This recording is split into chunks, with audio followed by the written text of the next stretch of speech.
me blue pearl, the most beautiful. Warning. I chain smoke and I say fuck a lot. But I accept myself for the way I am. I accept you too.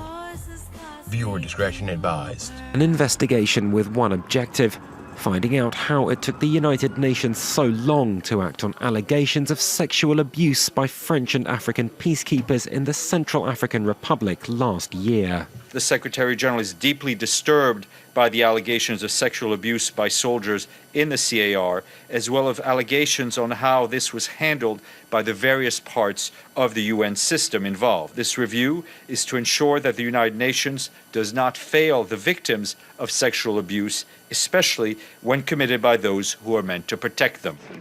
French troops deployed to the Central African Republic in December 2013 after widespread violence triggered by a coup. However, allegations surfaced last year that peacekeepers forced children as young as 9 to perform sex acts in return for food. Even though a Geneva-based staffer passed a report to French authorities last July, it later turned out no one at the UN had followed up on those allegations. Advocacy groups now want every stage of the UN decision process examined. France announced last month that 14 of its soldiers were under investigation, though it's currently unclear just where those troops are now. This isn't new, but I just saw it and I figured it was worth sharing. From The Sun, February of 2018. The dossier claims UN aid workers have raped 60,000 people and estimate that the organization employs 3,300 pedophiles. A whistleblower? I know that usually doesn't matter unless you're actively working for the CIA.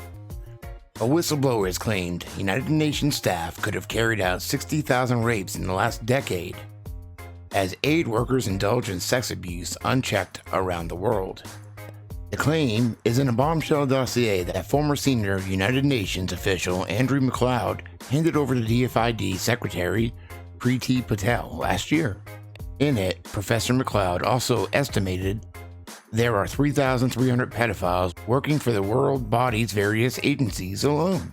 Thousands more predatory sex abusers specifically target aid charity jobs to get close to vulnerable women and children. And there has been an endemic cover-up of the sickening crimes for 2 decades, with those who attempt to blow the whistle just getting fired. Sharing his dossier with The Sun, Professor McLeod last night warned that the spiraling abuse scandal was on the same scale as the Catholic churches.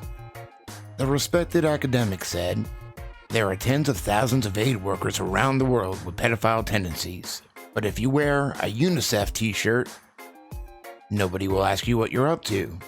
You have the impunity to do what you want." It is endemic across the aid industry across the world. The system is at fault. It should have stopped this years ago. You think? Professor McLeod worked as an aid boss for the UN all over the world, including high-profile jobs in the Balkans, Rwanda, and Pakistan, where he was chief of operations of the UN's Emergency Coordination Center. He is campaigning for far tougher checks on aid workers in the field, as well as the abusers among them, to be brought to justice, and he wants the UK to lead the fight.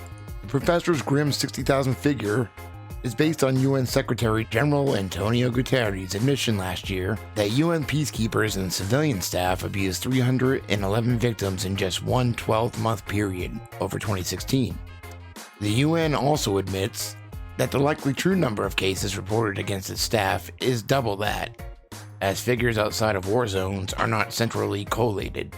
Professor McLeod also estimates that only 1 in 10 of all rapes and assaults by UN staff are reported, as even in the UK the reporting rate is just 14%.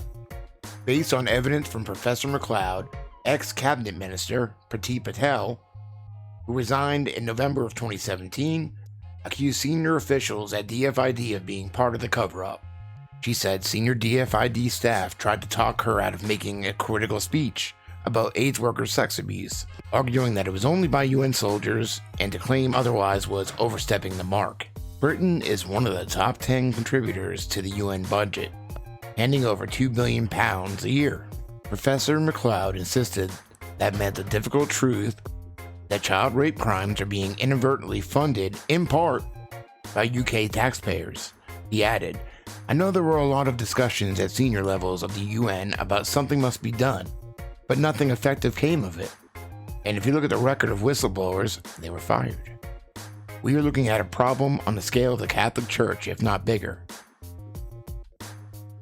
DFID also said there are no current investigations into any senior officials, turning a blind eye to abuse. I think the negligence of the United Nations in the wake of learning about these abuses through their own investigators, nearly a year-long silence, is just an appalling statement about how inured the United Nations officials have become to these atrocities. There just has to be a tidal change in the way that the entire issue is dealt with. Fucking stoned. I got motherfucking spaceship. Oh, fuck.